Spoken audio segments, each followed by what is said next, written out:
శివుడు ప్రస్తావాన్ని ముఖ్యులకు ఆత్మవిద్యను ఉపదేశించాడు. 7వ అవతారంలో విక్రుడనే పేరుతో ఆకృతికి రుచికి జన్మించి యమాది దేవతలతో కూడిన స్వయంభువ మన్వంతరాన్ని రక్షించాడు. 8వ అవతారంలో మేరుదేవికి నాటికి జన్మించి కురుక్రముడు అనే పేరుతో విద్వాంసులకు పరమహంస మార్గాన్ని ఉపదేశించాడు. 9వ జన్మలో పృథు చక్రవర్తిగా జన్మించి భూమిని చేసి సమస్త వస్తువులను ఇచ్చాడు. 10వ అవతారమైన చాక్షుష మన్వంతరంలో మహామీనావతారాన్ని దాచి నావును ఎక్కించి వైవస్వత మనువును ఉద్ధరించాడు. 11వ అవతారంలో సముద్ర మదన కాలంలో తాబేలుగా మందరాచలాన్ని మోశాడు. 12వ అవతారంలో ధన్వంతరి అయి అమృత కలశాన్ని చేతిలో ధరించి దేవతలకు రాక్షసులకు మధ్య నిలుచున్నాడు. 13వ అవతారంలో మోహిని వేషాన్ని ధరించి రాక్షసులను మోహితులను చేసి దేవతలకు అమృతాన్ని పంచిపెట్టాడు. 14వది అయిన నారసింహ రూపంలో హిరణ్యకశిపుణ్ణి సంహరించాడు. 15వ అవతారంలో వామనావతారం ఎత్తి బలిని 3 అడుగులు యాచించి 3 లోకాలను ఆక్రమించాడు. 16వది అయిన పరశురామావతారంలో బ్రాహ్మణ ద్రోహులైన రాజులను 21 సార్లు వధించి ఈ భూమి మీద క్షత్రియుడు అనేవాడు లేకుండా చేశాడు. 17వది అయిన వ్యాస అవతారంలో అల్పమతులైన పురుషుల కొరకు వేదవృక్షాన్ని శాఖలు ఏర్పాటు చేశాడు. 18వది అయిన శ్రీరామావతారంలో దేవ కార్యార్థమై రాజుగా జన్మించి సముద్రాన్ని నిగ్రహించడం ఇత్యాది కార్యాలను ఆచరించాడు. 19వది 20వది అయిన బలరామకృష్ణ అవతారాలలో యదువంశంలో జన్మించి భూభాగాన్ని తొలగించాడు.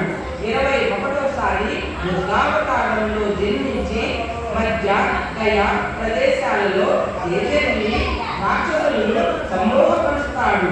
ఈ యుగ సంధిలో 22వ అవతారంలో భూమిని లేని వాళ్ళు చోరులై సంచరిస్తుంటే విష్ణుయసుడనే రాముడికి కల్కి అనే పేరుతో పుట్టి శిక్షిస్తాడు అని ఇంకా ఇలా అన్నాడు.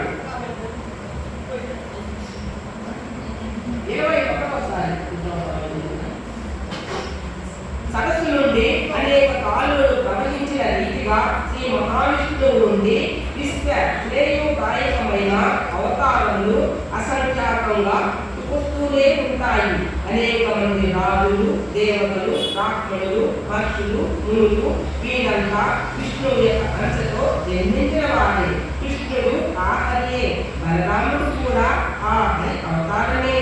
వారిద్దరికీ భేదం లేదు. ఈ లోకాలకి ఎప్పుడు రాక్షస బాధ కలుగుతుందో ఆయా వేళల్లో జన్మించి యుగ యుగాల్లోనూ భగవంతుని హరి శిష్టులను రక్షిస్తూనే ఉంటాడు. అతి రహస్యమైన హరి యొక్క అవతార కథనాన్ని ఏ మానవుడు ఉదయ సాయంకాలాల్లో భక్తితో చదువుతాడో అతనికి సంసారంలో ఎట్టి దుఃఖములు ఉండవు. అసలు జీవునికి రూపం లేదు, ఆత్మస్వరూపుడే. అట్టి జీవునికి పరమేశ్వరుని యొక్క మాయా గుణములైన మహదాది రూపాల చేత ఆత్మస్థానమైన స్థూల శరీరం ఏర్పడింది.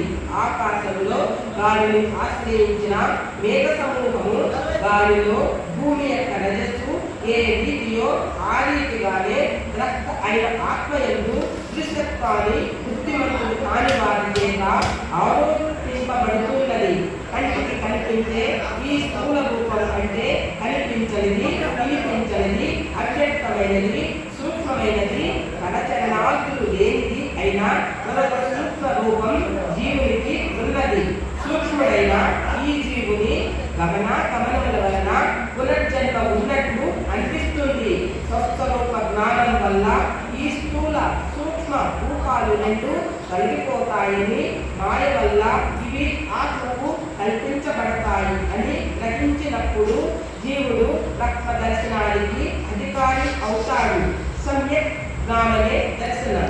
సర్వజ్ఞుడైన ఈశ్వరునికి లోబడి క్రీడిస్తూ అవిద్య అనబడే మాయ ఉపశమించి తాను విద్యగా పరిణమించినప్పుడు ఉపాధి అయిన స్థూల సూక్ష్మ రూపాలను గ్రహించి జీవుడు కట్టెలు లేకుండా ప్రకాశించే అగ్ని విధంగా తాను రక్తస్వరూపాన్ని పొంది పరమానందంతో విరాజమానసుడవుతాడు. ఈ విధంగా అని సూర్యుడు ఇలా అన్నాడు. భగవంతునికి పుట్టుక లేదు. ఏ కర్మలు ఆయన సమస్తమైన జీవుల చిత్తములలోనూ ఆయన ఉంటాడు. కవులు ఉదాహరణమైన పదములతో ఆయన చర్మ కర్మలు ఉన్నట్టుగా వర్ణిస్తారు.